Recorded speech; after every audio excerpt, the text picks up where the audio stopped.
Hey everybody, welcome back to the channel. Just wanted to show you today how we can make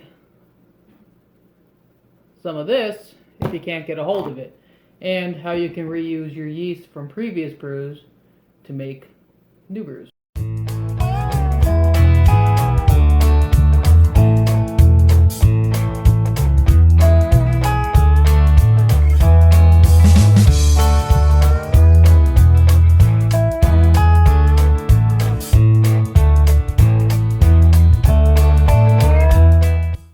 So, this is my lease from my last brew, my modern JAOM. You can use this as is. You can pitch right on top of it if it's in your fermenter, or you can take it from the fermenter, put it into another container. I actually have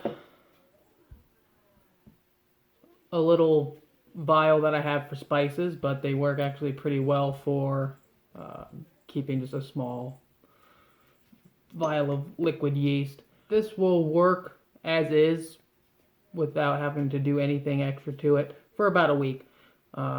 If you put it in the fridge, it'll probably last you up to about 6 months. I've done that with relatively no issues. So all you have to do is just take your lease out. You can see here, you can see that at the bottom it has started to settle. So I could actually pour some of this liquid off, which I probably will, so I can put some more in there. Try to get some yeast up to about here, because that'll be enough to get a healthy colony established pretty well. Alright, so here we got a pot.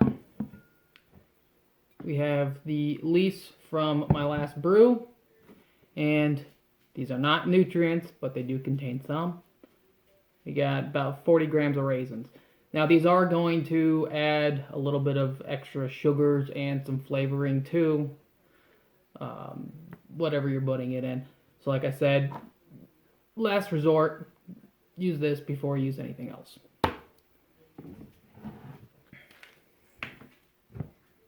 So just pour some of that in there.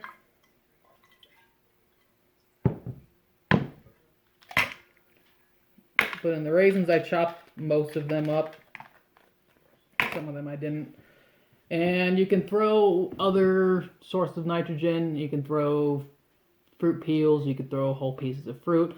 We're going to be straining this stuff out anyway, so you don't have to worry about solids. I'm also going to mash them a little bit to help get more of the minerals and nutrients out of what we put in here.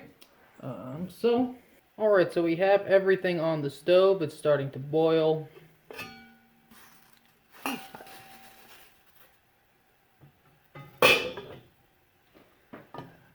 So all you have to do is just let it boil for about 10-15 minutes. That makes sure the yeast is good and dead, but their carcasses, for lack of a better term, the yeast holes, are still there, which are going to have some nitrogen and other trace elements and minerals that are good for the yeast.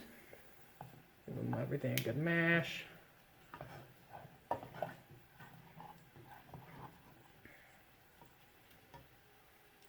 And I'm not going to sit here and make you guys watch me boil for 10 minutes. So we'll get back to you guys in a bit. So you can see the yeast is boiling. It's been about 10 minutes now. You can see that it's turning a dark color from the raisins. Now,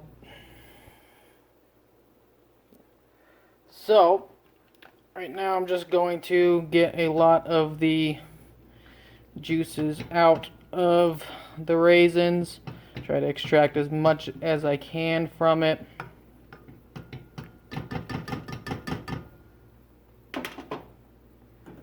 That off. And then let it...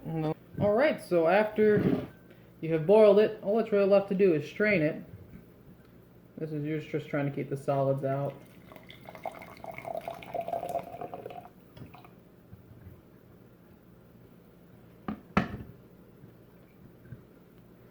And my hands have been sanitized, so I'm not too worried about this. Not to mention, this stuff's still really hot. So